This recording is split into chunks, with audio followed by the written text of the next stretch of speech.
Se anunciaron las medidas económicas con un mensaje grabado que duró 18 minutos y que 10 fueron de diagnóstico. Nadie niega que la situación de la Argentina es muy mala, hay un montón de problemas, pero tanto el día de la asunción del presidente como el día del anuncio de las medidas económicas, el ministro y el presidente llevaron ese diagnóstico a un extremo y van construyendo una serie de fantasías que buscan justificar el shock. Acaban de devaluar el peso casi un 120%. Esto significa que millones de personas caen en la pobreza y a la vez significa una transferencia de ingresos gigantesca e inmediata. Le sacan a un sector, le suman a otro. Le sacan a los sectores asalariados, formales e informales, a la clase media, a los jubilados.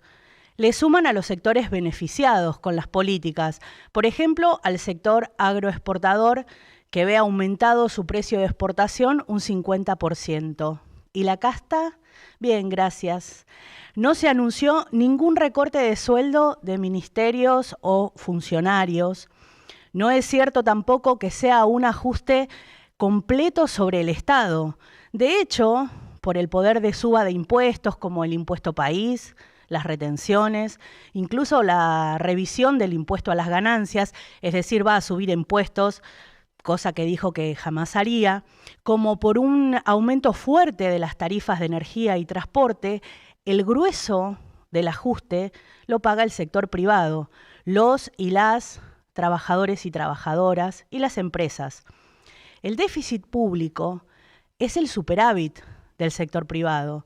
Toda la plata que el Estado gastaba en subsidios al transporte público, a las tarifas, a la obra pública, es plata que le daba al privado, que ahora se retira del privado, y entonces la caída de la actividad económica va a ser equivalente al ajuste. Para decirlo simple, esta devaluación enorme va a precios, sobre todo a alimentos. Aumenta la luz, el gas, el agua, el colectivo, el tren. Esto lo pagamos todos, no la casta. Cero anuncios sobre sueldos, cero anuncios sobre jubilaciones. Las medidas atacan también a la industria, lo que no es raro para alguien que añora volver al siglo XIX, como lo ha dicho infinidad de veces. Otro punto importante es el deterioro de toda la infraestructura nacional, rutas, hospitales, escuelas, urbanización de barrios populares, toda la obra pública que obviamente el sector privado no va a hacer porque no le genera beneficios. Sobre la pauta pública también hay que decir algo. ¿A quién les parece que afecta la suspensión de la pauta por un año? Porque las grandes corporaciones de medios no se financian con la pauta pública, no lo podrían explicar. La pauta para ellos representa solamente un 4% de la facturación. La que reciben de funcionarios, de partidos, a través de empresas, de donde sea, no es por ahí. El negocio está en otro lado. Los más afectados son los medios pequeños, los autogestivos, los cooperativos, medios que garantizan pluralidad y participación de nuevas y diversas voces. Si tienen un pequeño resto, les que tengan un resto, apoyemos suscribiéndonos a los medios que seguimos y que nos informan. Por supuesto, la suspensión de la pauta también perjudica a la gente, toda la gente, la que tiene derecho a informarse, a conocer las acciones de gobierno y a que muchos medios existan. Anda circulando el poema 35 del libro Sustancia de Nina Ferrari. Qué violenta la calma con la que los empachados nos dicen que agradezcamos las migajas. Tarea Fina llega hoy a su último programa del año. Amigues, querides televidentes, viewers, mucha paciencia para estos tiempos que transitamos y se vienen. Vamos a mucharnos, amor, amistad, solidaridad, naturaleza, música, letras y broncas, seguramente, pero sostenernos y cuidar al de al lado. No son tiempos de vanguardia. El mensaje es este: cuidá al que tenés al lado. Dicen que soy aburrido. Aburrido. ¿Será que no manejo Ferrari?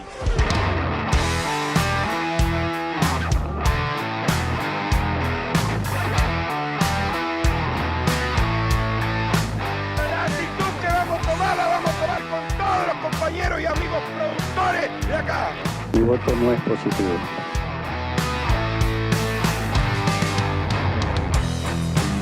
Daniel, ¿en qué te has transformado? He decidido iniciar conversaciones con el Fondo Monetario Internacional. La Argentina va a tener que salir con los ahorros de los argentinos. ¡Afuera!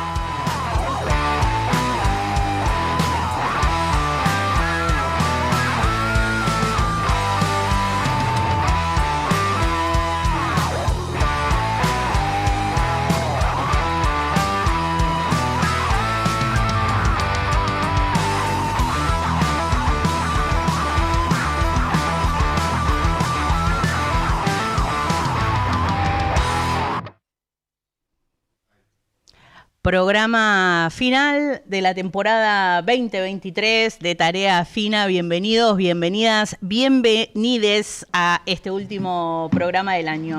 Con cierto grado de contradicción, porque tengo ganas de seguir, porque va a haber mucho para decir, pero bueno, estamos a fin de año y también nos merecemos el parate. Por ahí vamos haciendo otras cosas, otras cositas. Y que nos sigan en las redes, y ¿no? si nosotros vemos que nos salimos de la vaina. Tal cual. Bueno, tal entonces cual. Nos estaremos encontrando, por eso está bueno que empiecen a seguirnos en las diferentes redes que tiene Abra, en Facebook, en Twitter, en Instagram, nos buscan como Abra Unicen.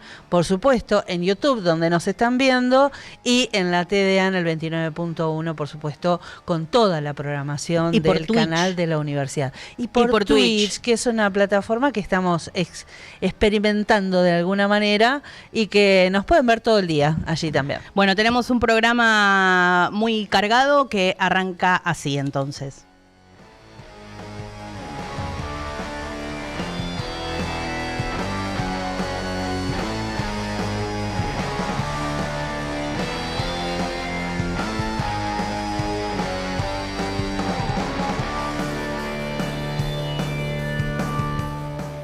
Nosotros desde Tarea Fina y desde Abra, el canal de la Universidad Nacional del Centro, somos muy seguidores de Revista Crisis y además de Revista Crisis, de un montón de proyectos con quienes nos interesa mucho ver en qué andan y qué están trabajando, y así llegamos al informe que leímos la semana pasada y a este registro de ataques de derechas argentinas radicalizadas, que es este proyecto periodístico colaborativo que ha sido impulsado por el equipo de investigación política de la revista Crisis, que también tiene el apoyo del CELS, del Centro de Estudios Legales y Sociales, y que tiene como principal objetivo fortalecer la democracia, defender los derechos humanos en estos tiempos que es tan necesario. Entonces han armado una plataforma, están presentando un mapeo colaborativo de hechos de violencia política que han protagonizado las derechas radicalizadas para que podamos en conjunto, digamos, elaborar un diagnóstico y estrategias de autocuidado. Así que para hablar sobre este proyecto que ya está en marcha, estamos en comunicación con Valen, que es del equipo de Radar. Hola Valen, ¿cómo estás? Aquí María y Soledad te saludan. Hola, ¿cómo están? Bien, Valeria, gracias. Valentina, gracias por atendernos. Te damos la bienvenida al canal público de la región del centro de la provincia de Buenos Aires, en nuestra Universidad del Centro. Contanos un poquito de qué se trata Radar y cuál es la propuesta en términos de colaboración.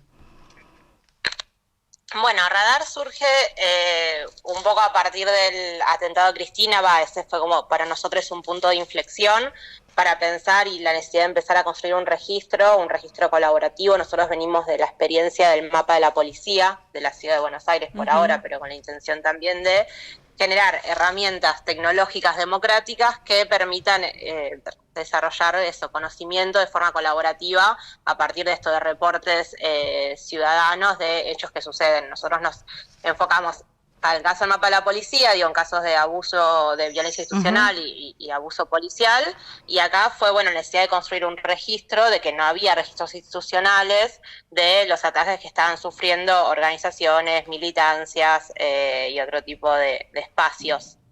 Y ahí surge como, la necesidad de poder sistematizar toda esa información dispersa que anda ahí en las redes, que llega por WhatsApp, cómo empezar a mapear eso, darle como una entidad y de ahí poder pensar qué hacer, como activar esas redes, que ya hay redes existentes de autocuidado, como poder, activarlas y aportar información. Valen, ¿qué te parece que expresan, digamos, estas acciones de la derecha que desde Radar están queriendo, digamos, mapear, poner en tiempo y espacio en todo nuestro país? Bueno, en principio estamos como explorando qué es lo que expresan. Sí entendemos que hay un acto de comunicación en estos ataques, no son meros, no es una violencia anecdótica, sino que están diciendo algo. O sea, cuando atacan, un centro cultural feminista, cuando atacan un centro cultural de la disidencia, cuando atacan un espacio de la memoria, están comunicando, lo están comunicando, aparte lo que hacen generalmente es dejar mensajes, ¿no? Como nosotros ahí lo que hicimos fue empezar a agrupar los casos en función de lo que cuáles eran las narrativas o lo que estaban comunicando, ¿no? Y ahí hicimos una primera selección, entendiendo que, son herramientas exploratorias y en construcción. También la idea de abrir una red o como empezar a poder aportar desde distintos lugares, a pensar el problema, lo que nos entendemos que faltaba es cómo generamos espacios para poder reflexionar con información, para, pensar también qué hacer, ¿no? Uh-huh. Y ahí nosotros hicimos una primer distribución en función de estos mensajes que movilizaban y en función de cuáles eran los objetivos de los ataques, y hay un grupo, el principal grupo es contra identidades políticas, y ahí agrupamos lo que es toda esta narrativa antizurdos, pero también antiperonista, y contra los movimientos sociales en general, que se agita como, algo. Nosotros lo que empezamos a ver es que hay como un efecto de silenciamiento, de disciplinamiento sobre todo sobre voces activistas, porque eso no es una violencia arbitraria la que se está ejerciendo. Y ustedes están viendo en este periodo de tiempo que llevan con el registro que, digamos, el aumento de la cantidad de personas que apoyaban, digamos, la fórmula libertaria y el posterior triunfo, ¿aumentó esos niveles de violencia? ¿Se puede hacer ya una lectura sobre eso o no, lo ha aplacado? Nosotros somos un poco cautelosos con las conclusiones porque es una herramienta colaborativa que está en construcción y nosotros no tenemos tan claro si antes es que no había tantos casos o no se visibilizaban tanto, claro, o no están articulados cuál narrativa. Sí, lo que vimos fue una efervescencia, una avalancha de ataques. La semana, todo el año, como que nosotros de lo que venimos registrando, sí hubo un aumento, sobre todo a partir de julio, a partir de las elecciones, y sí hubo una avalancha de casos la semana anterior y posterior a las elecciones del balotaje. Hubo como nosotros nos registraron, teníamos 200 en total y 30 esas semanas, como que hubo, claro, como una cantidad importante. Sí hubo, vemos que hay un clima de envalentonamiento. El mismo día de las elecciones hubo muchos ataques, de grupos sí ahí claramente identificados con el Partido Libertario, y eso también ocurrió durante la campaña, que dentro de estos mensajes contra otras identidades, estos mensajes negacionistas, aparecía la firma y la reivindicación de la libertad avanza. Uh-huh. Pero no es en todos los casos eso, pero sí hubo como un pico de casos alrededor de las elecciones y un aumento en general en toda esta segunda mitad del año. Que va de la mano con esos discursos que también empiezan a resonar y que no haya tampoco un repudio fuerte y claro de su dirigencia. Hay una impronta muy fuerte respecto de las simbologías, ¿no? Por un lado, la mayoría de los hechos se cometen contra símbolos, lugares y monumentos, ¿por qué no también? Pero también aparece simbología de parte de los atacantes, ¿no? Es una de las de los resultantes de este proyecto. Sí, sí, eso también estamos viendo, digo, esa simbología desde, bueno, la esvástica en algunos casos, que son los menos, pero digo que está, digo, el símbolo, digo, los símbolos libertarios de la serpiente y demás, y después otros símbolos para ellos que son como, bueno, vas a hacer la 8001, otros números que aparecen como que también son símbolos en algún punto. Sí, sí, como los Falcon. Como, bueno, ciertos mensajes que sí, y sobre todo eso, el ataque a, digo, las baldosas, todo lo que son símbolos de la memoria, muy fuerte, digo, los pañuelos, destruirlos, taparlos. Claro. Vos hablabas hace un ratito de los discursos, ¿no? Del discurso habilitado de la violencia y cómo ese discurso habilitado de la violencia no fue condenado por los propios dirigentes de esos espacios, pero pareciera, o por lo menos esta es algo de lo que venimos discutiendo bastante en Tarea Fina también, no ha sido lo suficientemente repudiado en ningún lado, pareciera, ¿no? Ni en los grandes medios de comunicación, ni en las discusiones públicas. Se ha ido corriendo ahí un límite respecto de lo que se puede decir, que nada, está participando del juego democrático gente que desde su discurso repudia, digamos, la democracia o eso, ¿no? O el juego democrático. Eso... nada, lo digo como comentario en función de todos estos números que podemos ver en los 247 casos que estaban detectados hasta el momento y que por lo que se ve van increyendo entre 2020 y ahora como bastante, ¿no? Sí, totalmente, sí. Nosotros un poco lo que nos preocupaba es esa creciente naturalización y normalización, digo, que implicaba que para nosotros en eso fue un quiebre, digo, como que haya pasado, como pasó el atentado a Cristina. Y de ahí, digo, pensar como, bueno, también como cuáles son las legitimidades mediáticas, institucionales que habilitan este pasaje a la acción de cosas que ya estaban ahí dando vueltas. Entendemos que esto no es nuevo, esto es lo que se venía como cocinando y agitando en las redes sociales durante los últimos años, pero de repente hay algo que cambia, digo, esa legitimidad, ese envalentonamiento, esa habilitación desde otros lugares que, digo, genera, y también esa funcionalidad, pues también digo eso, que las cosas que dijeron después de las elecciones de quienes van a defender el cambio son los pibes del núcleo revolucionario, claro.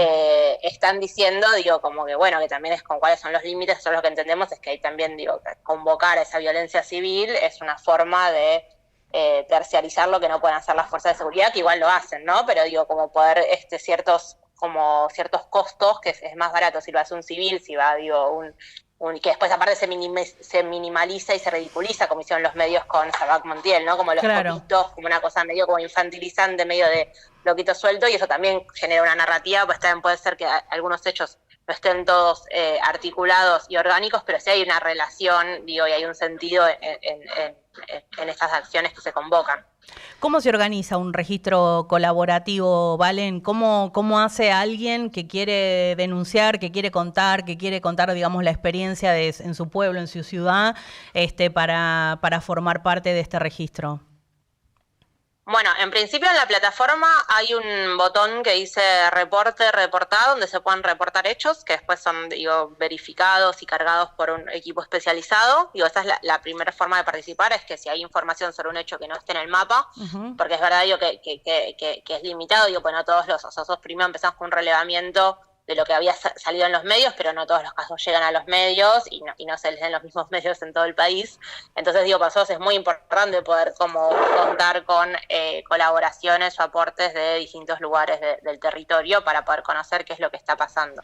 Y después hay otras formas de aportar, que es nosotros en paralelo, digo, a la plataforma constituimos una red de trabajo, digo, en torno a la plataforma con distintos organizaciones, periodistas, activistas que quieran aportar más allá de aportar información sobre algún caso concreto, poder sumarse a relevar casos en su territorio, en su ciudad, digo, entender cómo también qué es lo que está pasando en los distintos lugares, o aportar a pensar las investigaciones. Nosotros tenemos esa línea que son como por un lado la construcción del registro, el relevamiento, pues eso es un fin en sí mismo. y eso se puede aportar a través de la plataforma, y después todo lo que es investigación, poder desarrollar investigaciones y producir conocimiento, de forma colaborativa con otros medios, con otras organizaciones, con quien tengan ganas de juntarse a pensar, abrir instancias también para reflexionar, para hacer diagnósticos, como entendiendo que nos faltan también, o necesitamos esos espacios para poder elaborar esto que está pasando, y desde ahí poder pensar respuestas más estrategias, ya sean desde lo comunitario, desde lo jurídico, desde lo social, poder como también acompañar y que haya una red al alcance de cuando alguien, enfrenta alguna de estas situaciones, bueno, que sea más fácil, poder contactar ahí, tener dónde acudir, saber qué se puede hacer y demás. Eso lo estamos construyendo, pero sí es una invitación abierta a colaborar y a pensar el problema. Valentina, me gustaría consultarte. Ahí se pueden contactar. A través de la plataforma también está el correo, y ahí también tenemos un newsletter, también para estar al tanto, si querés conocer un poco más, también está esa posibilidad. Estamos mientras hablamos con vos por teléfono, en la pantalla ahí dividida estamos mostrando también imágenes de la plataforma y scrolleando un poco lo que hay para que más o menos se vayan enterando cómo acercarse a eso. Me gustaría consultarte respecto de si han podido hacer algún tipo de análisis de cómo se distribuyen estos hechos de violencia en el territorio, y también si este análisis lo pudieron hacer de manera diferencial, depende del tipo de hecho de violencia. Sí, sobre el territorio lo estamos construyendo porque eso, estamos como convocando, construir esta red, o poder aportar, colaboraciones de distintas provincias del país, porque entendemos que hay una subrepresentación. Tenemos muchos casos de la Ciudad de Buenos Aires, de La Plata, del conurbano, tenemos casos de todo el país, de todas las provincias, lamentablemente, pero sí entendemos que es posible que haya una subrepresentación de algunos lugares donde no estamos ahí mirando, y por eso la intención también de poder articular como localmente relevamientos para entender también cómo está dando, pero también hay una dinámica también de ataques que quizás son como continuos a los mismos lugares. Nosotros nos interesa empezar a entender eso, qué ataques son organizados, cuáles son espontáneos, o sea, qué nivel de planificación, articulación hay, también para poder prevenir futuros y pensar mejor cómo responder, ¿no? Cuando a veces el sistema político no está a la altura o al alcance.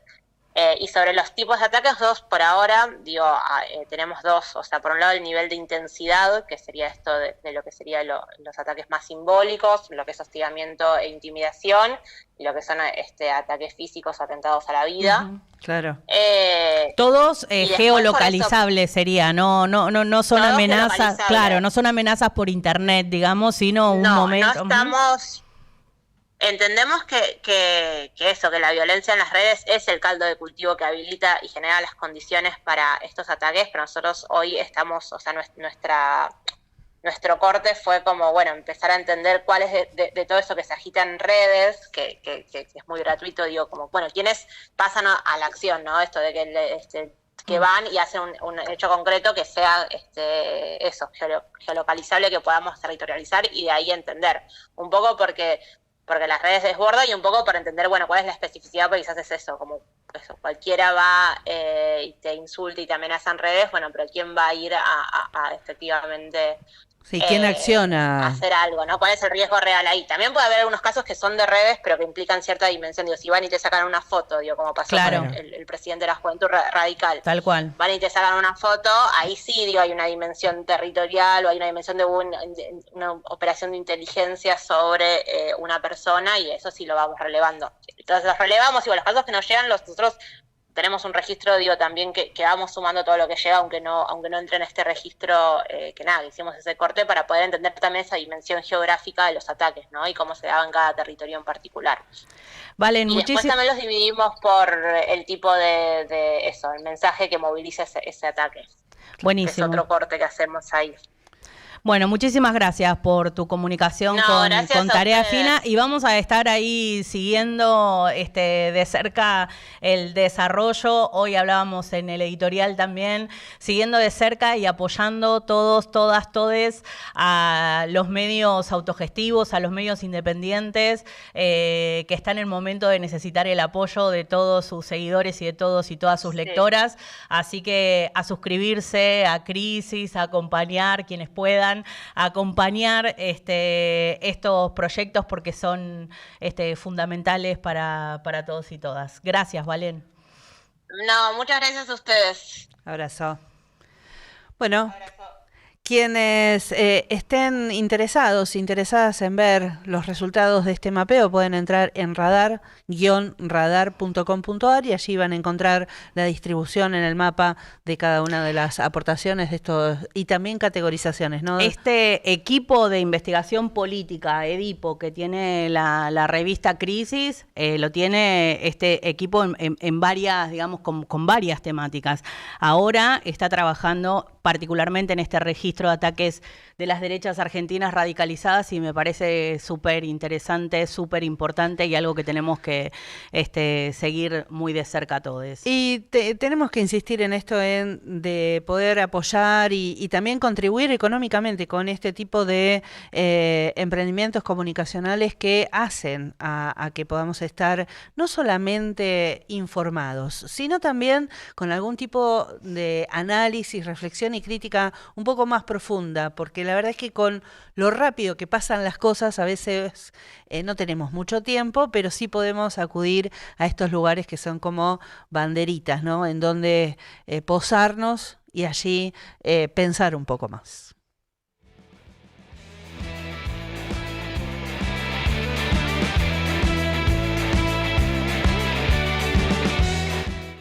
Ensayo sobre la pandemia que se llama Pandemonium, notas sobre el desastre, y acostumbro en los ensayos a veces introducirlos con un poema que ahora mismo voy a leer, Pandemonium. Yo ya hubiera podido nacer 1000 veces loco, hubiera podido ser niño y niña a la vez y falsificar mi bautismo. Hubiera podido saludar aquella noche al demonio, hubiera podido mostrar que Hegel, Lacan, Spinoza y Deleuze dicen lo mismo, hubiera podido mostrar que el otro inicio en Heidegger es una mujer que habla en sánscrito, hubiera podido decirte que no me dejes nunca o que te vayas para siempre, hubiera podido nacer sin conocerte nunca, matar al dictador con mis propias manos, hubiera podido vaciar a Dios de todo amor y dejar luego mi corazón vacío, hubiera podido no tocar a nadie e interrumpir la orgía absurda de la humanidad, hubiera podido callar para siempre, escribir que la maldad no está en la selva y que ese murciélago es hijo de Dios, hubiera podido mostrar que nunca volvería a la normalidad que no conocí. Hay niños que son alcanzados por el poema cuando en la torre más alta despiertan confinados. Pero ya tendría que saber leer el libro que es la prueba final de los tarados que enseñan. Tendría que haberte olvidado cuando te fuiste con el sabio al extranjero. Tendría que haber sabido que estaba loco cuando en Chivilcoy vi la Plaza España como un presagio. Tendría que haber comunicado que todos hablarán y nadie dirá nada de este desastre. Tendría que rogar 1000 veces por vos. Tendría que reconocer el cuerpo que siempre vuelve en el sueño, tendría que no arrepentirme de haber matado al asesino con mis manos, tendría que saber cómo estando tan lejos el cielo no me separa del pandemonium de mi estirpe, pero ni en los grandes marineros se silencia el vértigo que marca este mar enfebrecido, cuando viene la ola con el nombre que borra todo. Gracias.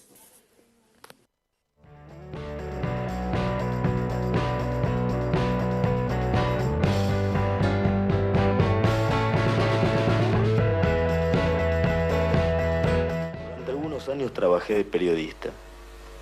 Un día, no sé cómo, todos los jefes de redacción se dieron cuenta al mismo tiempo que podían arreglarse sin mí. Ahora escribo historietas absurdas sobre historias verdaderas. No me va mucho mejor, pero se conoce gente.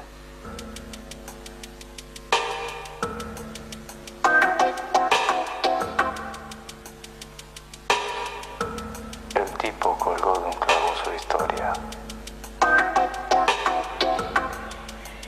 y salió a buscar alguna que pudiera entender.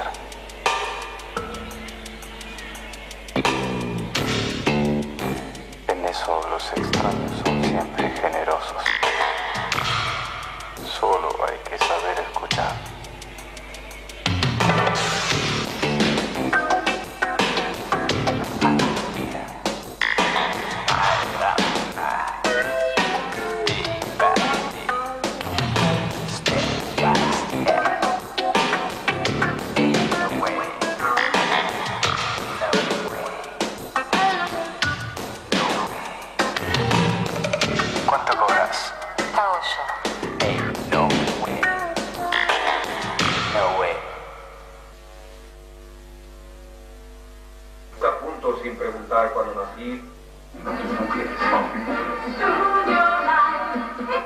Te pasas la vida criándolos y así es como te lo agradecen.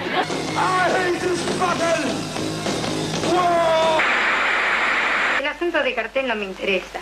Lo que se impone es la calidad. Oigan, escribir todas esas multas debe darles mucha sed. Opinions are like assholes. Everybody has one.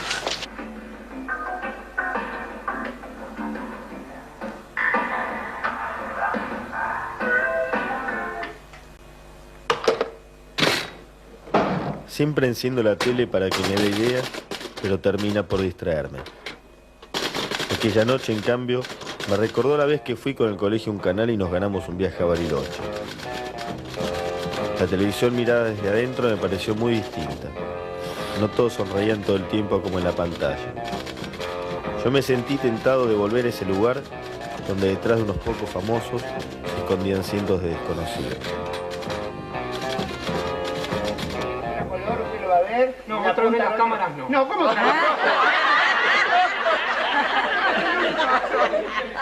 No me digas que vino animando. Yo soy Maruja Chauchales, la dueña del barco. Bueno, yo soy la dueña, el de ojo, ¿Tu novia? Mira. Y a mí me pusieron en un cajón y me hicieron hacer de muerto. ¿Qué muerto?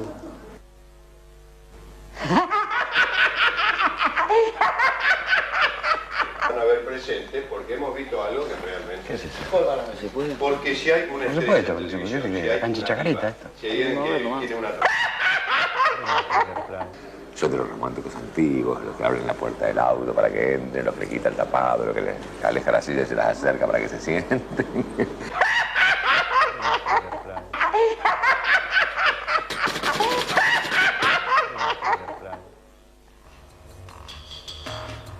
Lo que más me intrigaba eran esos actores que en los teleteatros llenaban las mesas de bares inexistentes y simulaban hablar. Uno sabía que nunca decían nada. El suyo era un oficio mudo. Los extras eran actores sin nombre. Su trabajo consistía sobre todo en esperar. En su sindicato debían aguardar que llegaran los pedidos de gente desde los canales. Pero esta espera concreta era el símbolo de otra, la esperanza de convertirse algún día en protagonistas, dejar de vivir en un plano general y empezar a vivir en un primer plano.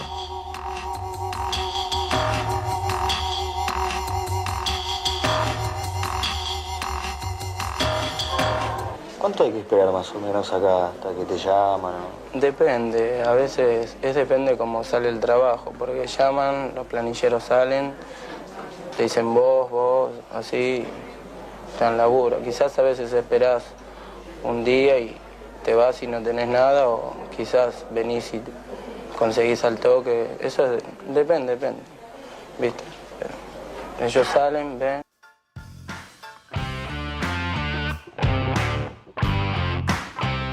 Último programa del año de Tarea Fina y tenemos la alegría.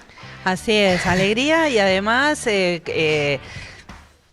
la grata visita de nuestro rector, porque lo estábamos esperando, lo habíamos invitado ya, pero qué mejor que terminar esta aventura que ha sido Tarea Fina durante el 2023 con él. Aquí le damos la bienvenida, sin más, al doctor Marcelo Aba, nuestro rector. ¿Cómo va, Marcelo? Muy buenos días, María Soledad. Sí, estuvo complicado. Fueron varios intentos y siempre se nos iba apareciendo algo urgente en el camino, así que... Fuerte el final del 2023. Fuerte, difícil y ya últimamente nos vamos acostumbrando, pero en este caso ya es con ribetes de mucha preocupación, incertidumbre, muchísima incertidumbre. El no tener ninguna línea clara, hablo fundamentalmente en tema educativo. Sí, claro. Casi que lo podemos extrapolar al resto de la vida de los argentinos, pero fundamentalmente en el tema educativo todavía no hemos tenido ninguna ni directiva, ni reuniones, ni nada. Recuerdo que hubo un ministro de Educación que dijo que había que acostumbrarse a vivir en la incertidumbre. Y no es fácil. No nos estamos acostumbrando. No, es que es muy difícil. Lo es para cualquiera. Nuestra organización somos mínimamente 25.000 personas los que directamente estamos involucrados, contando alumnos, docentes, no docentes.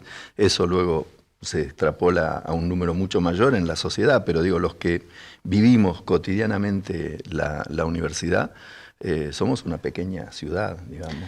Nosotros tuvimos un presupuesto en 2023, que medio era el presupuesto 2022, que se continuó, que hubo alguna posibilidad de con alguna partida especial para algunas cosas ir acomodando, con muchísimo esfuerzo, instituciones como lo que vos estabas mencionando recién, que tiene a su cargo más de 23.000 personas, logra cumplir algunos de sus objetivos, algunos muchos, otros se suspenden para más adelante, y hoy hay como una especie de run sin ninguna certeza, por lo menos hasta ahora, de que 2024 va a ser el presupuesto 2023 que veníamos arrastrando de 2022 en un panorama de 130, 140% de inflación anual y esta devaluación anunciada hace 2 días nada más. Sí, como definición es inviable, digamos. El antecedente que tenemos del último presupuesto fue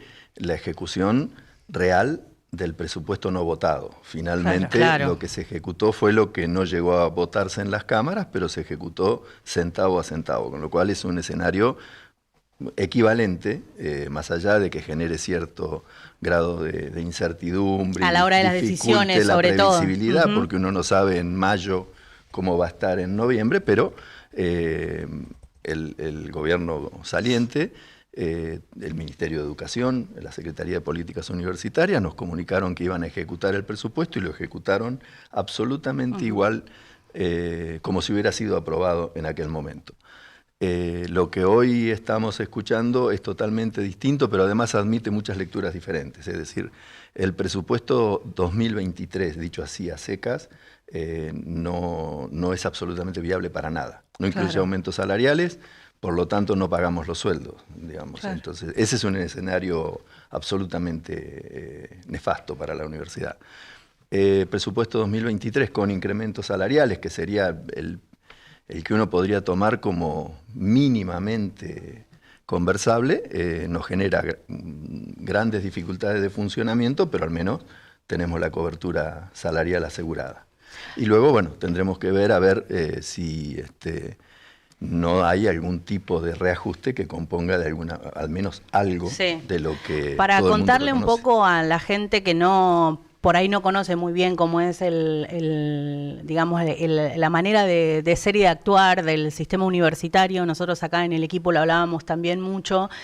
En general, obviamente las universidades son autónomas, pero rectores y rectoras suelen juntarse para discutir el sistema universitario en su conjunto. No es que cada universidad va a ir a la pelea de su propio presupuesto, de su propia situación con, en este caso ahora, el secretario de Educación de la Nación.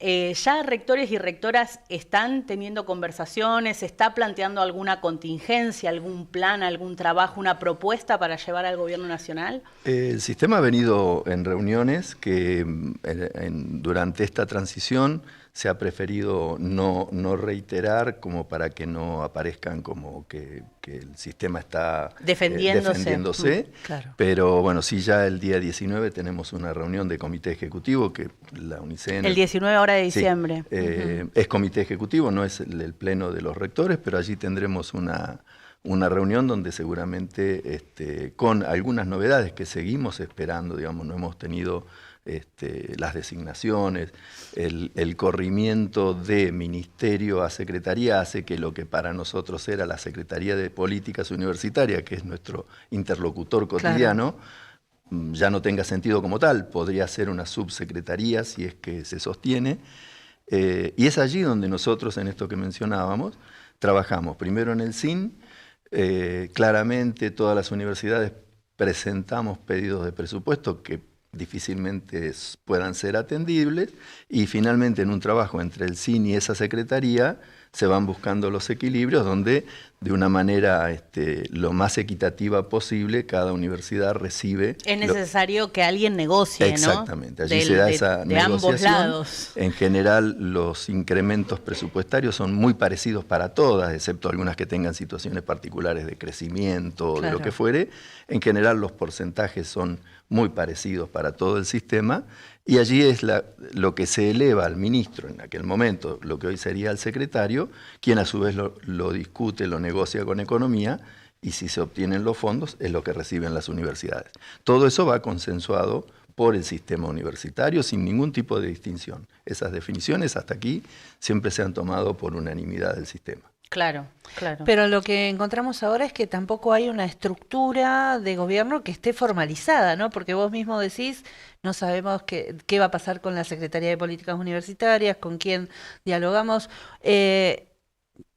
¿Cómo se mueve uno en ese contexto? Porque además estamos previo a un cambio de año, sí. El receso y todo lo que ello implica en el medio de una gran devaluación. Estoy pensando si el presupuesto es el mismo, si acordamos con que ya había pactos preexistentes, de todas maneras hay una licuación del dinero disponible que es casi a la mitad. Que cuando uno observa las medidas, parece que no es casual, digamos, parece que es parte del proyecto, digamos. No recortar, sino licuar a través de no acompañar la inflación. De allí nuestra preocupación. Pero además, esto lo tenemos que poner en el contexto de que la universidad sigue viva, sigue funcionando, tiene todas sus funciones plenamente activas. Estamos cerrando el año, lo cual además administrativamente es una complejidad adicional porque tenemos obligaciones que cumplir en términos de cierre de ejercicio. Y sobre eso, además, empezar a proyectar el año que viene, el año entrante. Y allí es donde tenemos las mayores incertidumbres. Al no tener, hasta aquí, esperamos que de aquí al 19, que es cuando nos vamos a reunir nosotros, ya tengamos más claridad. Bueno, ¿quién va a ser el interlocutor? ¿Con quién se puede llegar a tener las primeras conversaciones? El sistema sí ha estado trabajando en generar lo que serían sus necesidades actualizadas. Eso lo ha estado trabajando la Comisión de Asuntos Económicos del CIN. Cada universidad ha vuelto a aportar lo que necesitaría como para generar cuál sería el presupuesto real, porque también hay que tener en cuenta que el presupuesto fue presentado, el que no se aprobó, ya hace casi 6 meses. Desde que se lo comenzó a construir tiene casi 6 meses de antigüedad. 6 meses en Argentina, en términos de valor, de poder adquisitivo, es otro mundo. 3 días son muchos. 3 días son un problema, 6 meses son otra realidad. Así que en eso ha estado trabajando el CIN, en generar lo que serían sus necesidades para tener, a través de su presidencia o a través del comité ejecutivo o a través del pleno del CIN, cuando tengamos a esos referentes designados, las primeras reuniones para tratar de ver dónde quedamos finalmente con la situación presupuestaria. Por ahí es del terreno obviamente de la especulación, o por ahí no sé si de la especulación, pero sí, digamos, del pensamiento que vamos teniendo. Yo, la verdad es que yo en lo personal, que no soy ninguna experta, no conocía el perfil de quien fue designado secretario de Educación de la Nación, pero bueno, es un cientista de la educación de la Universidad Católica Argentina, que ha escrito enorme cantidad de libros vinculados a la enseñanza privada. Hay quienes, esto sí que es una especulación total, por supuesto no te estoy pidiendo que contestes respecto de eso, pero sí preguntarte qué opinás, si pensás que parte de... Si es real que esto es una estrategia de estancamiento o de no generar recursos a la universidad pública para que se empiecen a pensar alternativas privatizadoras, si querés, o de voucherización o de privatización de algún tipo de actividad que las universidades nacionales llevamos adelante en todo el país, más de 60. ¿Pensás que eso es posible como una estrategia política o decís, bueno, no, hay que esperar a ver cómo se desarrolla? Yo creo que al no haber tenido ningún tipo de diálogo, ningún tipo de referencia, podríamos estar prejuzgando si... Es medio conspirativo como idea. Si nos embarcáramos en en dar por sentado algunos razonamientos. Lo que sí, y no viene de la educación, viene de la situación general, todo indica, decíamos recién, que va a haber una licuación de lo que cada partida signifique en ministerios, y ello va a terminar afectando a la educación seguramente. No nos olvidemos que nosotros, por lo que configuramos, hablamos mucho de educación y tomamos la universidad. Educación incluye la educación nacional, todo el sistema educativo. Por lo tanto, lo que está en juego es todo el sistema La obligatoria educativo. También, claro. Exacto. Entonces, es difícil pensar, al menos pensar, en una estrategia inmediata de voucherización o privatización. Lo complejo es que nuestra autonomía, toda nuestra capacidad de definiciones autárquicas y autónomas, no reconocen un aspecto, que es el presupuestario. Claro. En el resto tenemos Está todas claro. las libertades para tomar las decisiones al interior, por eso hablamos de una autonomía responsable, porque tenemos muchas libertades. Las universidades podemos tomar decisiones que a veces pueden no ser tomadas en otros ámbitos, y las universidades tenemos esas libertades, y por eso nos consideramos muy responsables de esa libertad. Pero nunca hemos tenido independencia económica, digamos. En ese sentido, el presupuesto proviene del Estado y no hay autonomía que valga, digamos. Siempre es el Estado quien tiene que definir cuánto pone en el sistema. Entonces, viendo las medidas que se están tomando, lo que uno empieza a prever es que probablemente, como mínimo, para empezar a pensar, el presupuesto que vamos a tener el año que viene no va a haber acompañado la inflación. Ujú. Si queremos tener una mirada relativamente optimista, cubrirá los salarios, y eso nos dará la tranquilidad de que todos nuestros trabajadores, que son muchos, tendrán a fin de mes sus salarios cubiertos y depositados, y tendremos seguramente más dificultades para funcionar. La universidad va a hacer su máximo esfuerzo y va a poner todo de sí para tratar de sostener el 100% de sus actividades. Después, insisto, será la situación presupuestaria la que nos irá marcando cuáles son las que tendremos que poner por delante, las más prioritarias, y cuál tendremos que empezar a ralentizar. ¿Cómo viene la inscripción para el ciclo 2024? Porque UNICEN venía en un franco crecimiento de las matrículas anuales.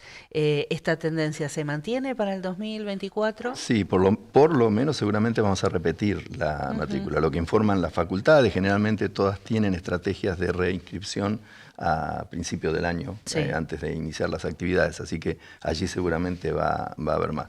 Pero sí, no hay una reducción en la matrícula. Además, hay históricamente, en épocas de crisis donde las salidas laborales se complican, normalmente, curiosamente, la universidad tiene incremento de matrícula. Digamos, al no haber una salida laboral sencilla, muchos optan por ir a estudiar. Me imagino esto que vos estás planteando respecto de que tiene una lógica, ¿no? De que en momentos de crisis más gente se vuelque a la universidad pública, pero para la universidad pública implica más comedores, más beca, más residencia, en un momento hago una pregunta odiosa, pero en el peor de los escenarios, que decir, bueno, tenemos esto, garantizamos los salarios y el mínimo de funcionamiento. La luz y el gas. En el peor de los escenarios, porque yo me imagino esto de los salarios como algo medio absurdo en términos de que no es solamente que hay que avasallar el presupuesto universitario, sino también leyes que están vinculadas con los derechos de trabajadores. Potenciales juicios a futuro. Potenciales juicios a futuro, quiero decir, es un montón de cosas que me lo imagino como de muy difícil concreción, por lo que imagino que lo básico para el funcionamiento y los salarios va a tener que estar garantizado, si no ya tengo que discutir otras cosas. Sí. En el peor de esos escenarios,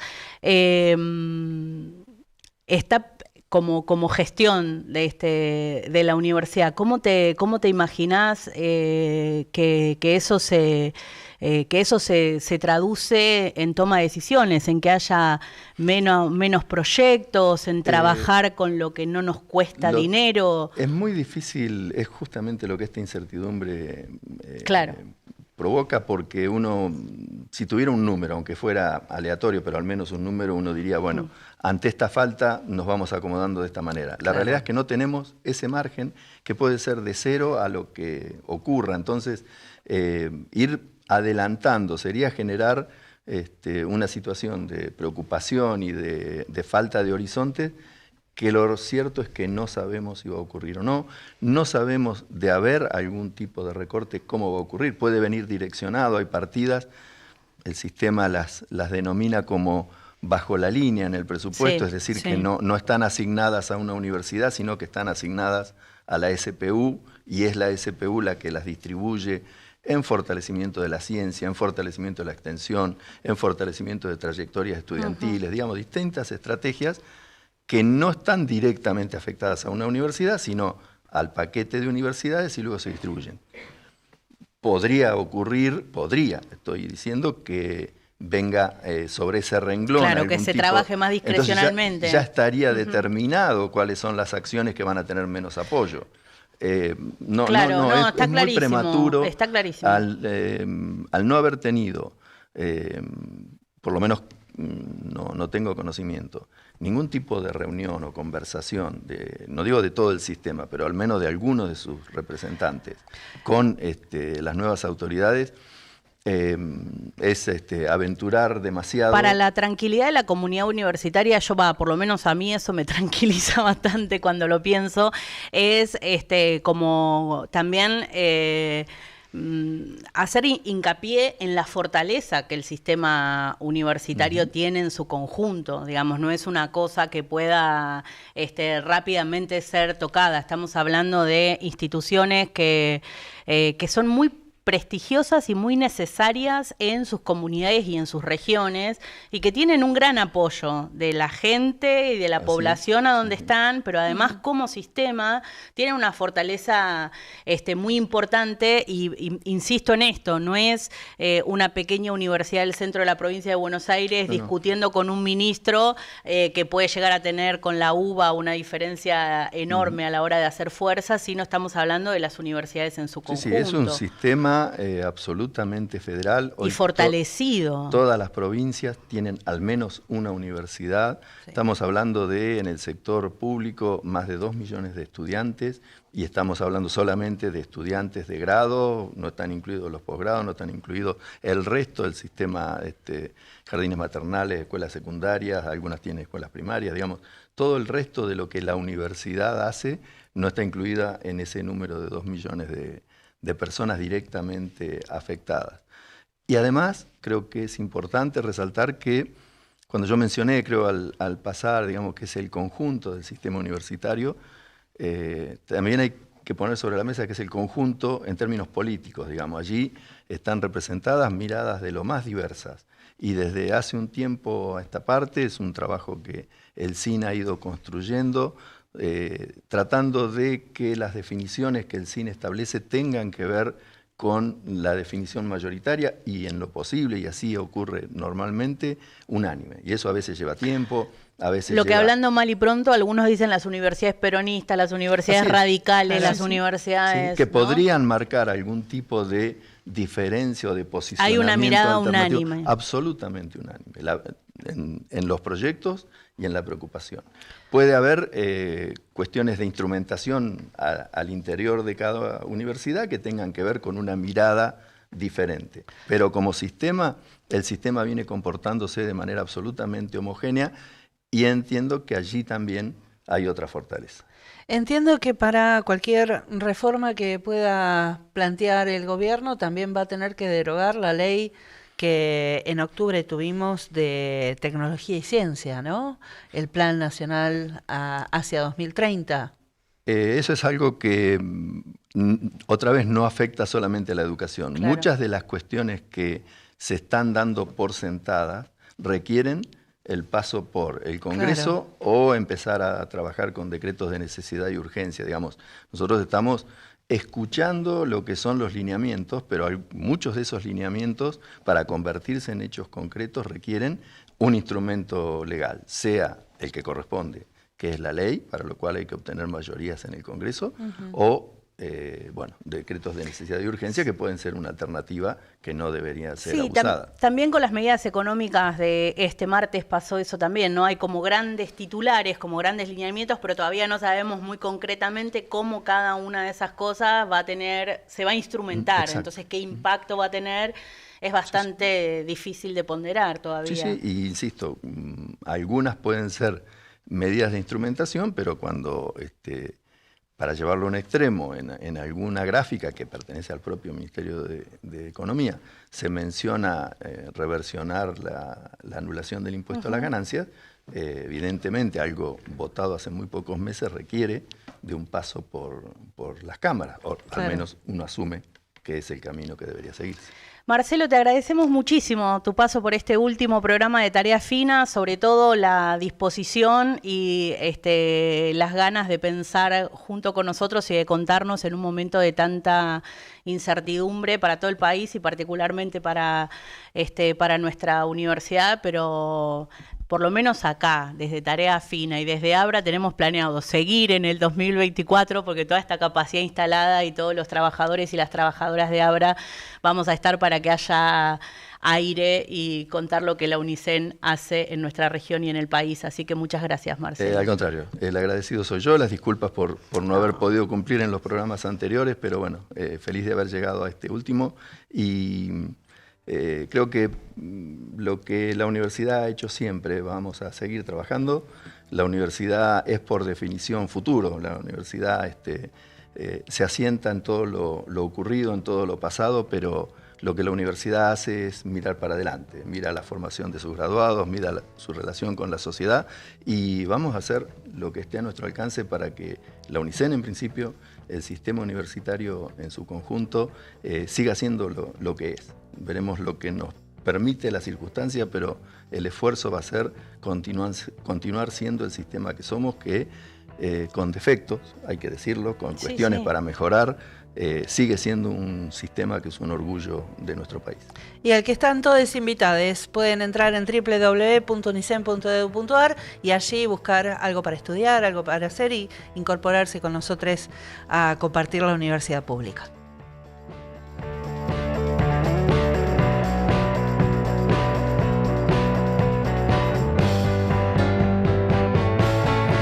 Menos de un año de vigencia. Se decreta la suspensión de la pauta de gobierno nacional por un año. Durante el 2023, entre Presidencia y los ministerios, se gastaron 34.000 millones de pesos en pauta. Conforme la ley de ministerios decretada por el presidente, los ministerios se reducirán de 18 a 9 y las secretarías de 106 a 54. Esto va a redundar en una reducción de más del 50% de los cargos jerárquicos de la función pública y del 34% de los cargos políticos totales del Estado Nacional.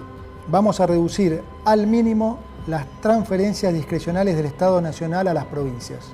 El Estado Nacional no va a licitar más obra pública nueva y va a cancelar las licitaciones aprobadas cuyo desarrollo aún no haya comenzado. Las obras de infraestructura en Argentina serán realizadas por el sector privado, ya que el Estado, como dije, no tiene ya plata ni financiamiento para llevarlas a cabo. Vamos a reducir subsidios a la energía y al transporte. Vamos a mantener los planes Potenciar Trabajo de acuerdo a lo establecido en el presupuesto del año 2023.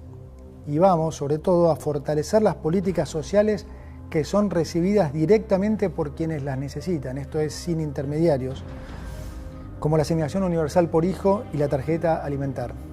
Vamos a sincerar el tipo de cambio oficial. El tipo de cambio oficial va a pasar a valer 800 pesos para que los sectores productivos tengan los incentivos adecuados para aumentar su producción. Esto va a estar acompañado por un aumento provisorio del impuesto país a las importaciones y a las retenciones de las exportaciones no agropecuarias. Finalizada esta emergencia, vamos a avanzar en la eliminación de todos los derechos de exportación, que son un gravamen perverso, que claramente no nos gusta y que entorpece el desarrollo argentino. Reemplazaremos el sistema de importaciones SIRA por un sistema estadístico y de información de importaciones que no requerirá de la aprobación previa de licencias. Aumentar, duplicar el plan de asignación universal por hijo y aumentar en un 50% la tarjeta alimentar.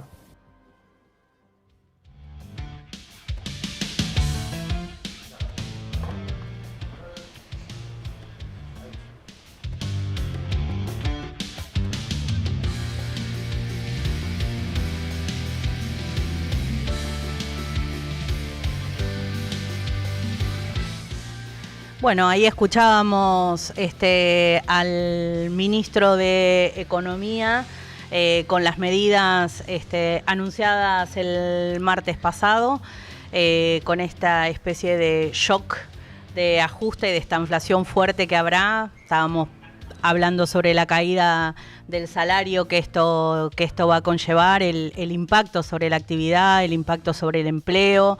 También dijo que vamos a estar mal o peor durante varios meses más, y también pareciera, por lo que vamos viendo, leyendo, escuchando, que tal vez esta devaluación casi del 120% que se ha planteado, tal vez no sea la última, ¿no?, de este periodo que inicia. Pero al menos es la que nos deja un 50% más pobres, con menos dinero, y más nerviosos, me parece, porque además veníamos de un proceso que el INDEC ha mostrado sus últimas cifras, en donde la inflación acumulada llegaba al 160%, pero con algunos puntos álgidos como aumentos de precios en la canasta básica, en la canasta alimentaria, que llega a más del 250%. Pero para hablar de todo ello, le vamos a dar la bienvenida y las gracias por atendernos a Guido Bambini. Él integra el Centro de Economía Política Argentina. Guido, ¿qué tal? Buenas tardes. María y Soledad te saludan desde aquí, Tarea Fina. ¿Qué tal, María, Soledad? ¿Cómo están? Bien, muy bien. En principio, pedirte que nos hagas una primera lectura de lo que pensás respecto de las medidas que fueron anunciadas este martes pasado. Bueno, en principio lo que vemos es que las medidas que anunció el ministro Caputo son un ajuste ortodoxo clásico, clásico de las etapas de valorización financiera, le llamamos nosotros, básicamente de gobiernos neoliberales, a diferencia de un plan de estabilización. Digamos, todo el arco político y económico entendía que se necesitaba un plan de estabilización, pero estas medidas que anunció el ministro Caputo no son un plan de estabilización, son un ajuste ortodoxo, ya que hay una decisión política de que el ancla de este ajuste sean los salarios.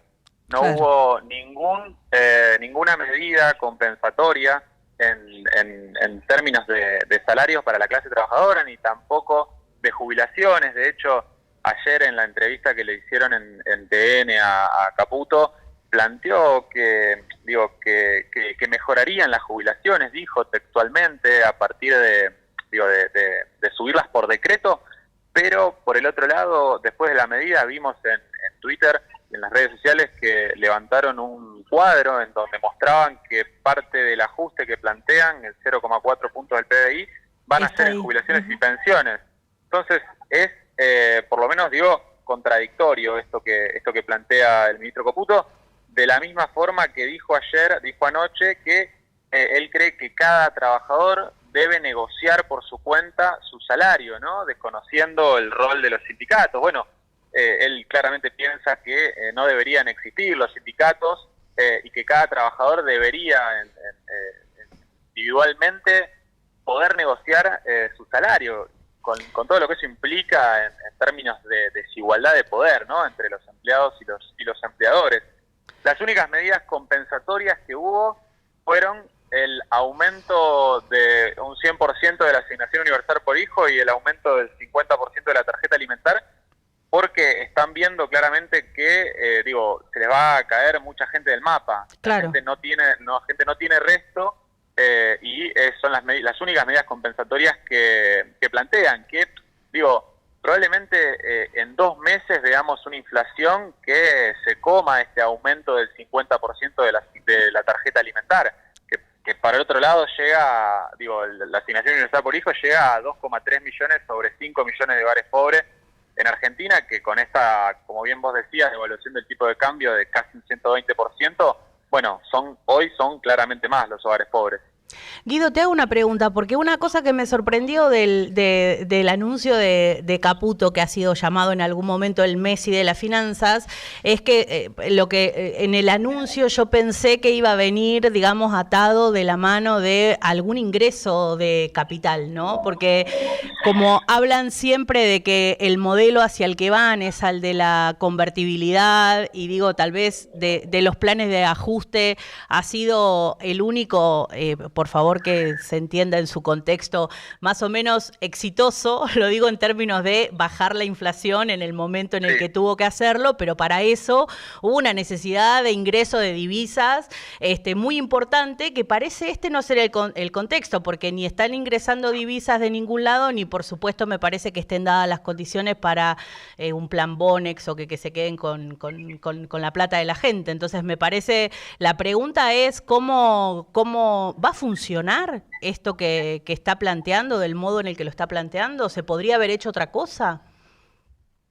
Sí, se podría haber hecho otra cosa. Yo creo que no se tenía que atacar a la industria, a la producción como se hizo. Como bien decías, no están consiguiendo financiamiento externo del viaje que hizo Caputo y Milei a Estados Unidos. No trajeron anuncios de nuevos ingresos de divisas. Acordémonos que la Argentina no tiene acceso a crédito internacional porque la gestión de Cambiemos endeudó a la Argentina. Caputo, digamos. Tal cual, sí. El ministro Caputo fue ministro de Economía en su momento. Cuando se terminó el financiamiento con el sector privado, tuvieron que recurrir al Fondo Monetario Internacional con el crédito más importante que haya dado ese organismo. Entonces, lo que estamos viendo ahora es que el mercado le está diciendo al gobierno de Milei que primero va a tener que hacer el ajuste y después le va a prestar, con todo lo que eso implica.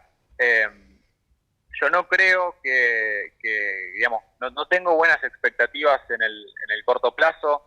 La inflación va a ser muy alta y overshooting que se llama, que es, subir el tipo de cambio por encima de lo que había dicho, por ejemplo, el ministro de Francos, de 650 pesos, que era lo que uno tal vez pensaba que podía hacer. Esto de subirlo más de ese valor para intentar que a partir de la alta inflación que vaya a haber en los próximos meses no quede corto, según su lógica, ¿no? Este salto del tipo de cambio.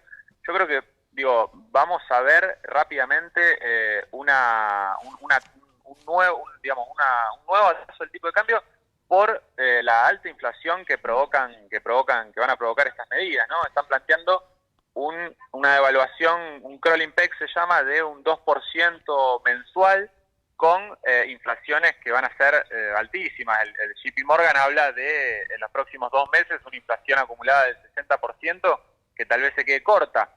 Entonces, Guido, sí, decime. No, tengo una consulta, porque tengo la sensación de, cuando decimos, casi sonriéndonos, pero debería ponernos en alerta, que es el mismo Caputo que nos endeudó hace apenas 6 años atrás, el que está tomando estas decisiones. Digo, hay acá entonces, frente a esta alerta que hacen los economistas, los mismos sectores, podemos leer a Melconian diciendo que esto es una licuadora, cuando se esperaba la motosierra. Digo, frente a estos señalamientos aún desde su propio lugar, ¿se puede leer que los mismos que en su momento se quedaron con esta redistribución de la riqueza hacia unos pocos, vuelven a hacer lo mismo rápidamente para quedarse con eso y después que pase lo que Dios quiera?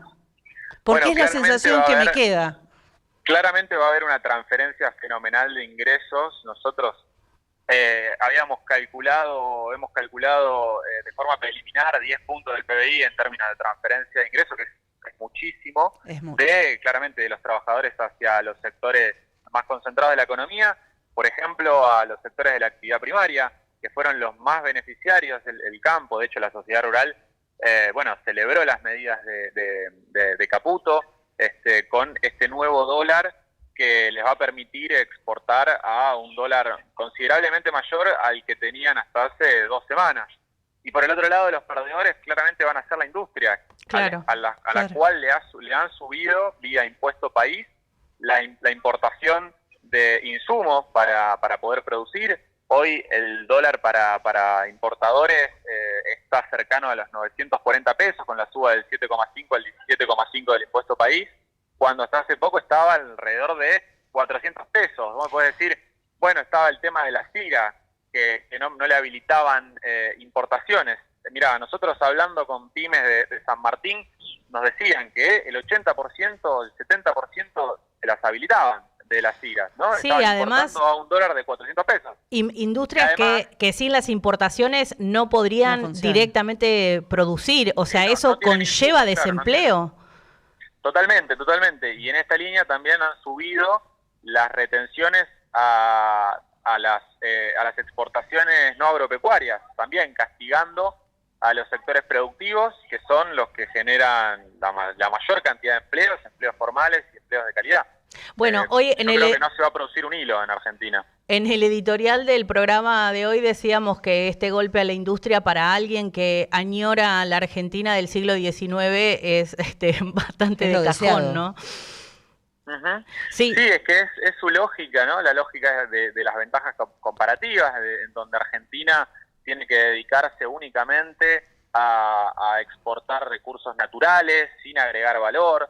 Bueno, esa Argentina cierra para el 10% de la población. No somos un país como Noruega, que tiene muchísima menos cantidad de habitantes, o Australia con muchísima menos cantidad de habitantes y un potencial en recursos naturales que puede, digamos, pensar en un camino de desarrollo en ese sentido. Argentina tiene 47 millones de habitantes y necesitamos de la industria, porque además, junto a Brasil y México, somos países que tenemos un entramado productivo e industrial importante, que ha sufrido un golpe de gracia muy fuerte durante la dictadura, otro durante la década del 90, otro durante el macrismo, y lamentablemente estamos en camino a tener un cuarto proceso de valorización financiera, y donde se pongan las actividades financieras y las primarias en el centro y no las industriales.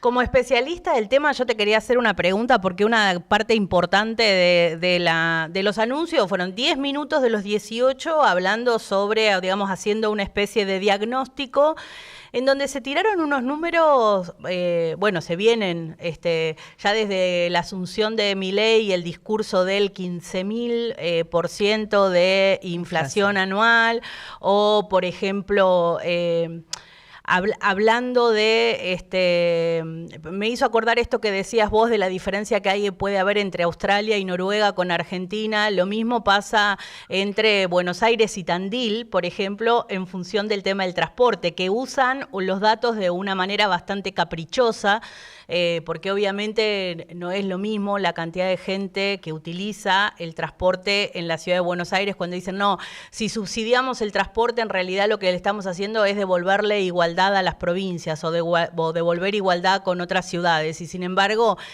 son cosas que a mi criterio, digamos, no se podrían comparar. ¿Tienen algún asidero estos números, como el número aventurado de inflación, o los números respecto de si los subsidios son o no son un producto de desigualdad entre unas ciudades y otras? No tienen asidero. De hecho, muy bien decías vos esta cuestión que planteaba en su discurso de Asunción Milei, de este 15.000% de inflación que surge de anualizar un 50% de inflación mensual que no veníamos teniendo, y que no estaban dados los fundamentos para que suceda. Surge de traer el pasivo del Banco Central a como si toda esa masa de dinero, esa bola de liquidez, la bola del ELIC, que son los pasivos del Banco Central, fueran a presionar sobre el tipo de cambio. Son cosas que, suceden, sí, hay decisión política de que sucedan. Hay otras formas de arreglar esos problemas y no generar un 15.000% de inflación. Entonces, claro, hay un marco teórico detrás de esos números. En el mismo sentido, el ministro Caputo, como vos decías, usó 10 minutos de sus 17 minutos de discurso para hablar de el déficit fiscal, como si fuera la madre de todos los problemas que tiene Argentina.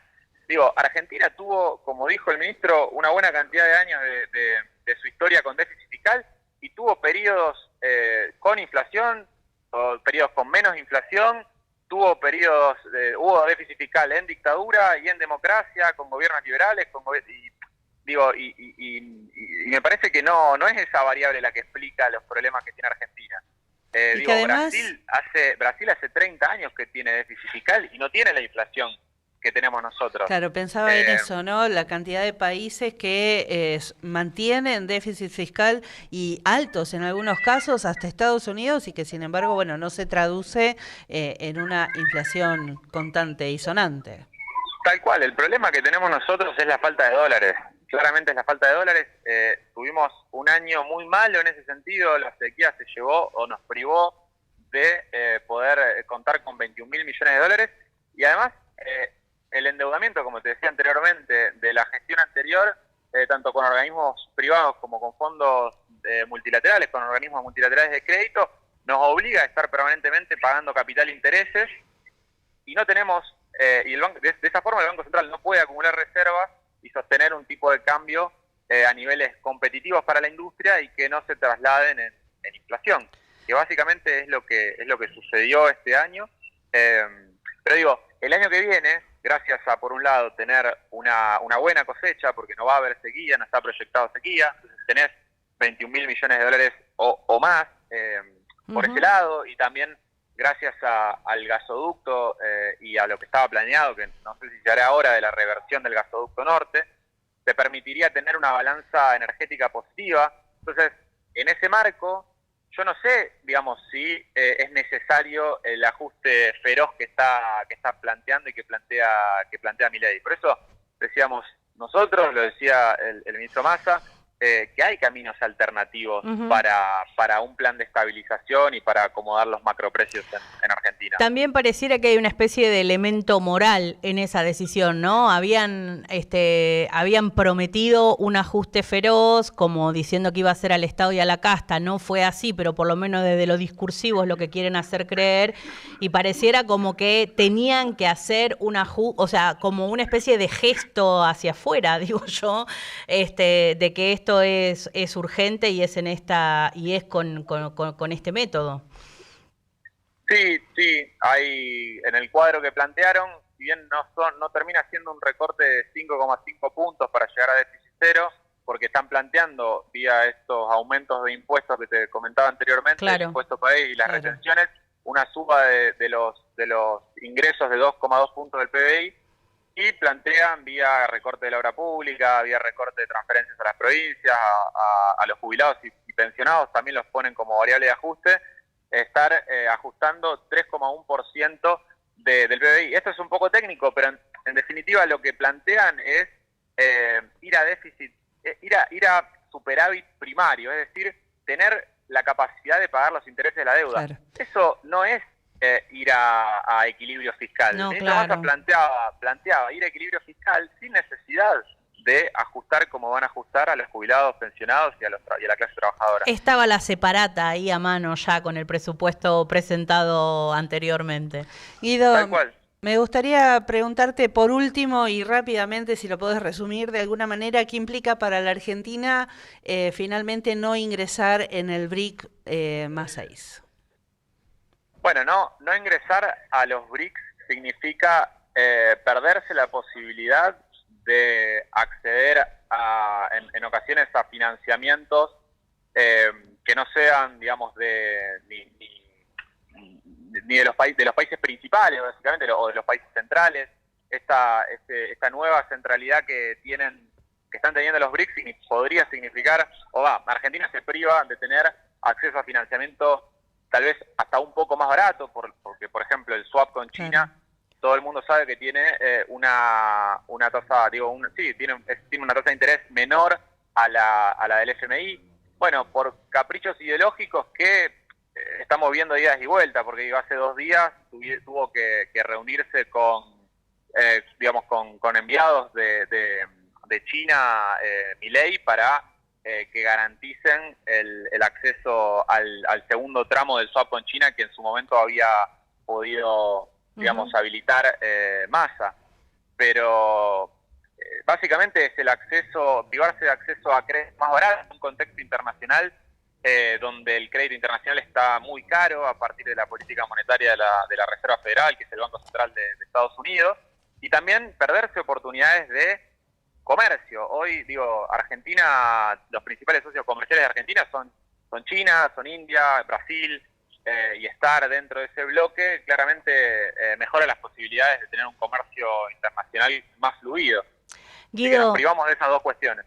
Guido, te agradecemos mucho tu paso por Tarea Fina, acá en Abra, el canal público del centro de la provincia de Buenos Aires. Un abrazo y muchas gracias por la comunicación. Bueno, un abrazo, a disposición. No, por favor, gracias.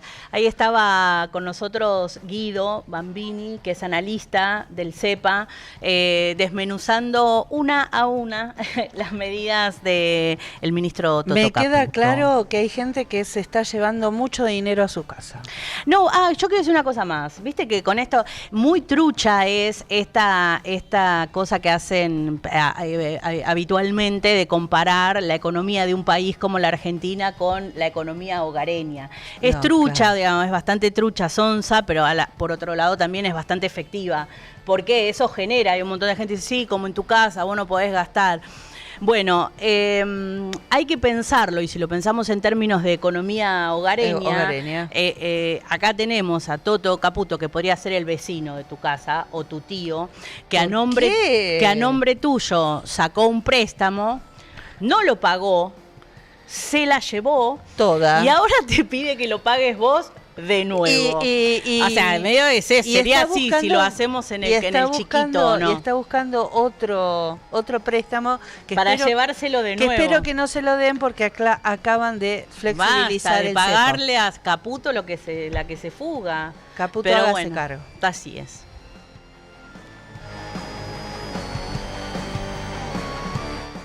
De la capacidad prestable total del Fondo Monetario Internacional acá en la Argentina, puesta por Trump para dos cosas: ayudar a un gobierno amigo a ganar las elecciones, igualmente Macri las perdió, y la otra, permitir que los fondos de inversión que habían venido a hacer el carry trade durante el 16, el 17 y parte del 18 pudieran retirarse. Esta es la verdad de la milanesa. Y fíjate vos que el otro día fui a almorzar con los embajadores de los países árabes y charlando con el embajador de Egipto.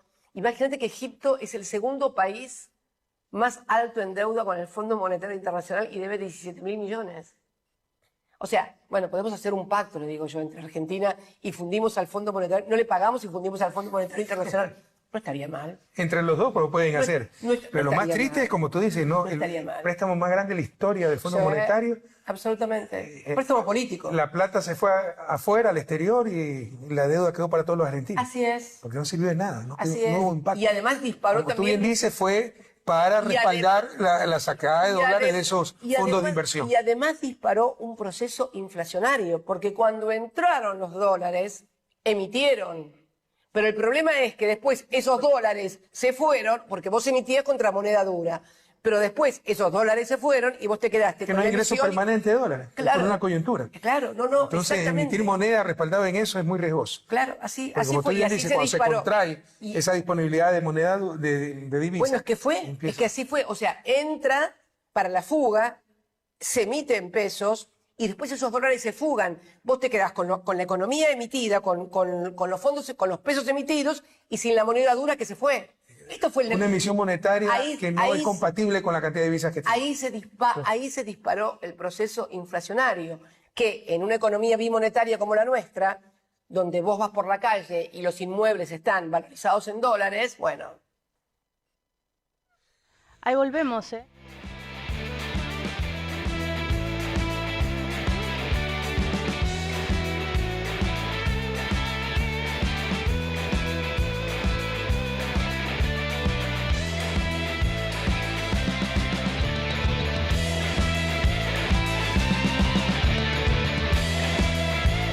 otra cosa que pasó esta semana es que también asumió el gobernador de la provincia de Buenos Aires en su segundo mandato, Axel Kicillof, y bueno, ahí estaba. Me acordé porque la veíamos recién a Cristina, expresidenta de la Argentina, junto con Rafael Correa, expresidente del Ecuador, poniendo un poquito de blanco sobre negro de lo que significa la fuga de capitales.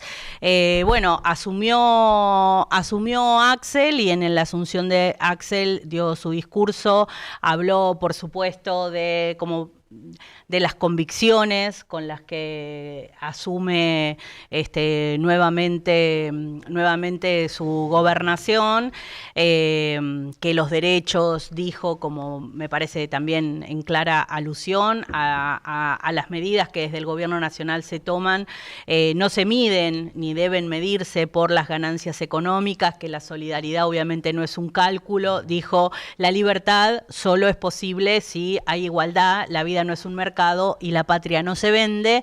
Fueron así como las frases destacadas de lo que habló sobre su proyecto. Entonces dijo, nuestro proyecto de gobierno en estos 4 años que viene para adelante va a seguir siendo un gobierno con Estado presente y con una sociedad solidaria. También asumió el presidente, porque pasamos directamente a las medidas. No hablamos de la asunción en ningún momento. No, es que venimos muy rápido.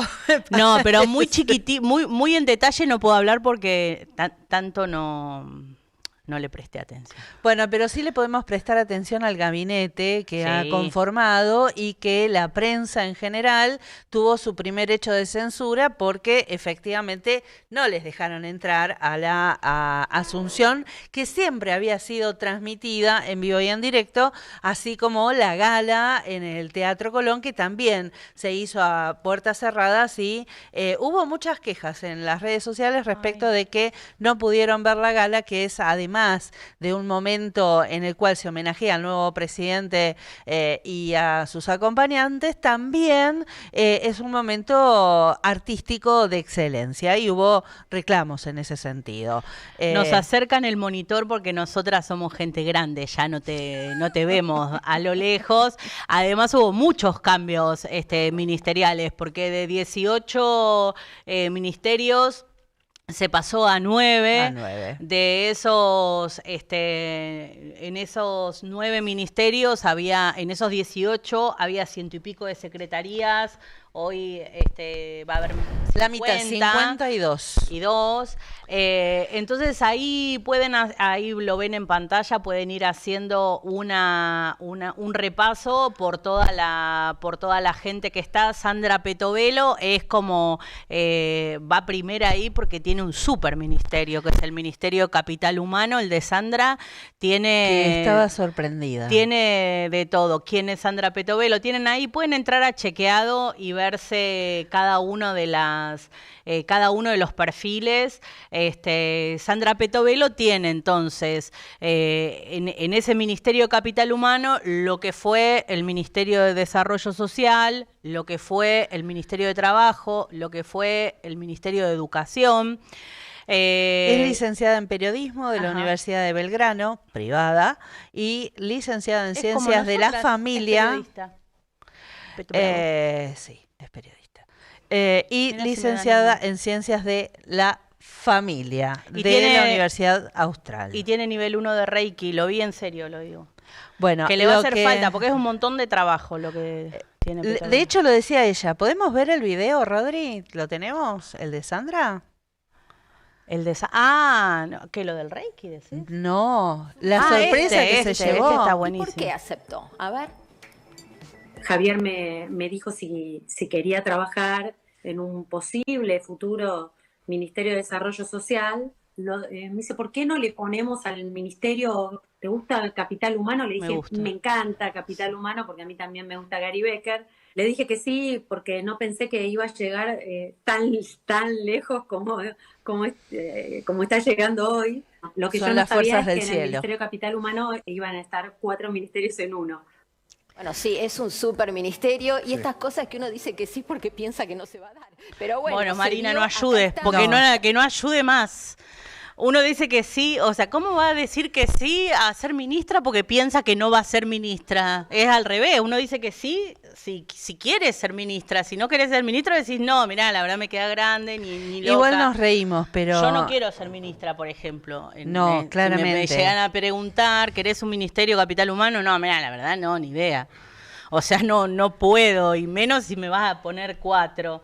Pero, bueno, dijo eso entonces la ministra, que ahora se encuentra fuera de esta parte de esta sección, es una sección graciosa, pero la verdad es que fuera de joda se encuentra con cuánto trabajo va a tener. Yo hoy estaba pensando, pobre Lilia Lemoine. No, lo digo en serio, porque ella no, ¿sabe lo que es esto? O sea, porque... ¿Cómo?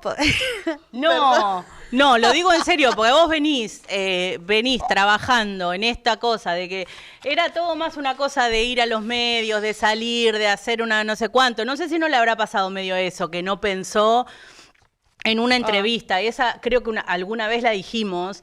Ella en una entrevista cuando le dicen, pero vos ya te das cuenta que ya sos diputada, y ella dice, yo como que la descomponía la sola idea porque no era algo que quería hacer. Ella lo que quería era que Javier fuese presidente. Ella lo dijo, yo quiero que Javier sea presidente y lo que necesite para llevarlo adelante yo lo voy a hacer, pero ahora se encuentra con que es diputada, que va a tener todo este bardo, porque no va a ser sencillo gobernar un país con este paquete de medidas que están queriendo implementar, más todo lo que está pasando. Y yo digo, se debe querer matar. Si ella ahora se tendría que estar haciendo un cosplay para ir a algún lado. Hubo, de hecho, una Comic Con. ¿Habrá podido ir? Bueno, no, a mí me parece que... se está perdiendo todo lo que está bueno. Sí, no. Vamos a destacar 2 perfiles en particular. Uno de ellos estuvimos hablando dentro del gabinete. Insisto que pueden entrar en chequeado.com. En la pestaña de personajes, allí está personaje / quién es Carlos Torrendel, que va a ser el secretario de Educación. Exactamente. Del que habíamos estado hablando junto con nuestro rector. Él es doctor en Ciencias de la Educación, también de una universidad privada, de la Pontificia Universidad Católica de Chile. Sí. Se ha doctorado allí, lo debe haber pagado en dólares seguramente. También ha sido consejero de los profesorados de la UCA, miembro del Consejo Nacional de Calidad Educativa de la Nación, que dicho sea de paso es el órgano que va administrando la currícula educativa a nivel nacional, que como decíamos, como decía sobre todo el rector, cuando hablamos de educación no hablamos solamente de universidad. Lo que pasa es que nuestro sistema universitario, nuestro sistema educativo tiene la característica de que hay una secretaría a nivel nacional, del cual dependen también todos los sistemas provinciales que tienen a su cargo los niveles anteriores a la universidad, generando allí, bueno, un sistema un poco más complejo. Pero bueno, ese consejo que determina la currícula es este Consejo Nacional donde ha estado Torrendel, que trabaja particularmente en esta área, ¿no? En la currícula. Sí. Y ha sido consultor en educación en Cava y en la provincia de Buenos Aires. Hay que decir también, para que todos sepamos, que toda esta enorme reducción, que es de 18 a 9 ministerios, de 100 y pico, 118, 116 secretarías a 52, realmente no significa un cambio, o sea, ahí no hay un ahorro, digamos, en el ajuste es el Estado. Me parece que es interesante. Perdón, ¿me muestran algo ahí? ¿Qué es lo que estamos Tienen viendo? videos de Lilia Lemoine, pero ¿de cuándo es Lemoine? Ah, de ayer, no, están en una. No, pues entonces por ahí no. Yo por ahí le tengo lástima y no tengo que tenerle. O sea, porque no es que se lo está tomando en serio, no está preocupada. Anda cantando. No, quiero decir que de verdad, hablando en serio, esa reducción a nivel de ministerios y qué sé yo, significa en el presupuesto algo que prácticamente no mueve el amperímetro. 0,001. O sea, no es lo grande cuando hablamos de este achicamiento que quisieron hacer, que querían que fuera el 5 y que es del 3.5 definitivamente, la enorme mayoría, quiero decir, más del 80, cerca del 90% de ese ajuste es a las personas. Sí, 10.000 puestos de trabajo además que se perdieron en esa transformación y que son personas que además podemos leer muchas reacciones en las redes sociales que creyeron que tampoco les iba a tocar, ¿no? Hay allí una complejidad respecto de que cada puesto de trabajo que se pierde es una historia, una trayectoria de vida y una familia además. Por eso por eso el gobierno tenía sus dudas también a la hora de presentar los anuncios. Y lo que pasó el jueves es que todos nos fuimos de acá medio picando porque a las 5 vienen los anuncios, a las 5 nada, a las 6 nada, a las 7, puede ser que a las 7, en un momento más o menos 6:30, 7 menos cuarto, regrabanding, todo, o sea, el anuncio de vuelta y vienen los asesores de comunicación. Iñaki, el de redes, lo que está cobrando, se ha convertido en casta. Muchísimo, un salario altísimo, más de 1,5 millones de pesos. ¿No va a cobrar? Va a trabajar. Es mentira, chicos. No, igual eso está mal también, o sea... Yo no les creo nada. Igual más allá de que sea mentira, si la política fuese ad honorem, solo podrían ser políticos los ricos. Claramente. Muchachos, usemos la cabeza, porque si yo todos los días trabajo de algo y no cobro, es porque tengo mucha plata, si no tengo que ir a trabajar para poder vivir. Entonces, a no comerse las curvas, que el que renuncia es porque la está recibiendo desde otro lugar o ya tenía y tenía mucha. Pero bueno, la cuestión es que regrabando, se puso nervioso todo el mundo y también Edu Feynman. Así que lo vamos a escuchar, a ver qué le pasó.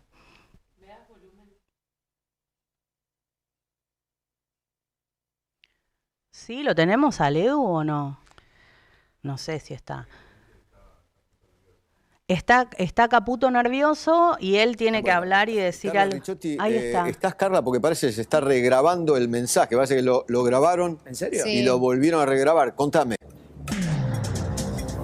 Sí, así es. ¿Qué tal, Eduardo? ¿Cómo estás? Sí, aquí estamos en la puerta del Ministerio de Economía con la expectativa de que iba a ser a las 17, 17:15, 17:30. Bueno, son las 18 y un minutito y todavía nada. De hecho, han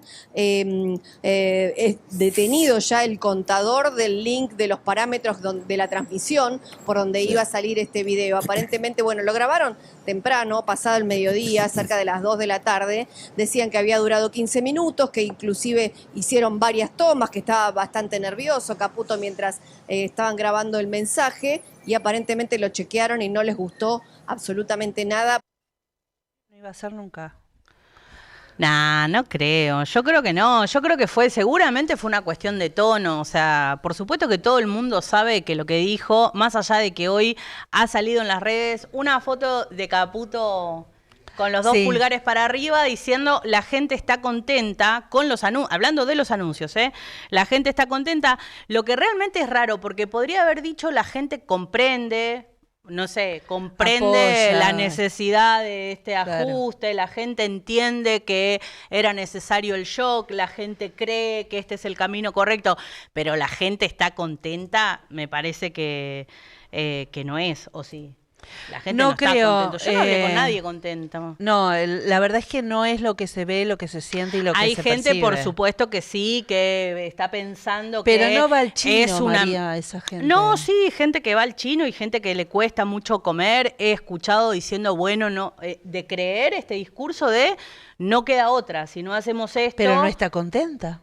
No, contentos no están. Contentos no están. Bueno, tenemos que cerrar, no queremos cerrar el programa. No queremos, Pompo, nos pone carteles, ¿no ves que es el último programa y nos quiere hacer cerrar el programa? No. Ay, no dijimos quiénes hicieron el programa el día de hoy, justo que es el último. En la coordinación de cámara, Santiago Mercurio. En la producción, Franco Pomponio y Constanza Coti Tomasone.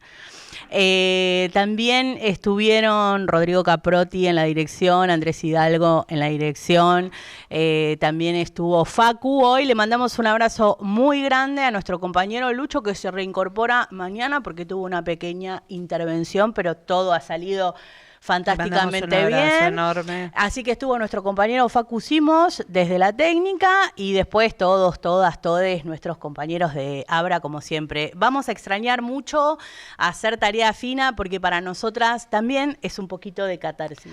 Sí. Y me parece que se vienen momentos de mucha catarsis. Así que no se extrañen que nos vean. Volveremos, se los aseguramos. Siempre volvemos. Chao.